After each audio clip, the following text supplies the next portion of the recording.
Welcome to news time. So இப்போ நம்ம வந்து பார்த்தீங்கன்னா க்ஷ த்ர க்ய ஸ்ர இதான் வியஞ்சனோட லாஸ்ட்டோ இந்த ரோ எப்படி எழுதுறதுன்னு பார்க்கலாம் வாங்க.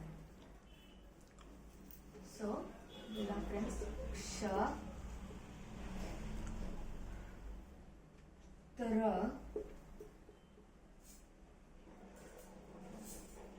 க்ய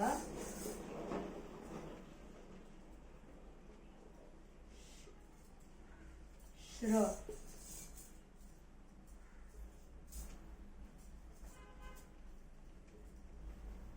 ஸோ வாங்க இப்போ இதெல்லாம் எப்படி எழுதுறதுன்னு பார்க்கலாம். ஃபர்ஸ்ட் க்ஷ. ஸோ எஸ் ஸ்டைலிஷாக எழுதுறதுன்னா எப்படி இப்படிலாம் எழுதலாம். இப்படி எழுதுவீங்களா எஸ்? இப்போ எழுதுறத உல்டாவா போட்டால் எப்படி இருக்கும்? இப்படி தானே இருக்கும். இந்த மாதிரி உல்டாவா போட்டு பட் இந்த கர்வ் மட்டும் இப்படி இருக்க மாதிரி பார்த்துக்கோங்க. ஓகேவா ஃப்ரெண்ட்ஸ்? இப்படி இருக்கணும். ஓகேவா? அந்த மாதிரி போட்டு இங்கேருந்து இங்கே ஒரு லைன் கட் ஆகி இதை டச் பண்ணக்கூடாது, இது க்ளோஸ் ஆகக்கூடாது. அப்படி விட்டிங்கன்னா இதை தான் க்ஷ. என்ன பண்ணணும், இந்த மாதிரி ஸ்டைலிஷாக போடுற எஸ்ஐயே திருப்பி போட்டு இங்கே ஒரு லைன் போட்டு க்ளோஸ் பண்ணணும். பட் இதை டச் ஆகக்கூடாது. அப்படி போட்டிங்கன்னா அதான் க்ஷ. இக்ஷான்னு ப்ரொனவுன்ஸ் பண்ணக்கூடாது, க்ஷ. அந்த கே வந்து சைலண்ட்ல ஆடுற மாதிரி. பட் நீங்கள் ப்ரொனவுன்ஸ் பண்ணும்போது அது ப்ரொனவுன்ஸ் பண்ண ட்ரை பண்ணணும். நெக்ஸ்ட் த்ர. த்ரக்கு நீங்கள் என்ன பண்ணுங்க, 3 எப்படி எழுதுவோம் நம்ம? 3னா இந்த 3 சொல்ல ஃப்ரெண்ட்ஸ். நான் வந்து இந்த 3யை பற்றி சொல்கிறேன்.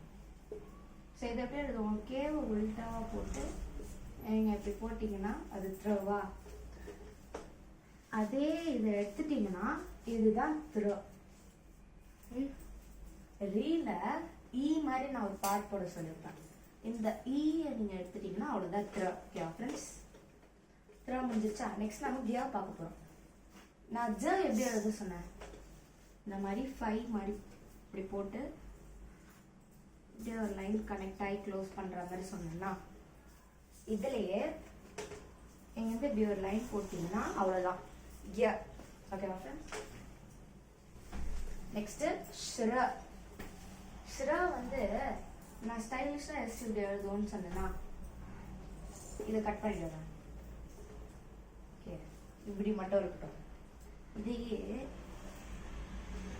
நீங்கள் நல்லா இதுவாக ஷார்ப்பாக வந்து இப்படி கட் ஆகி நீங்கள் ஒரு லைன் வந்து க்ளோஸ் பண்ணிட்டீங்கன்னா அவ்வளோதான் ஷ்ர.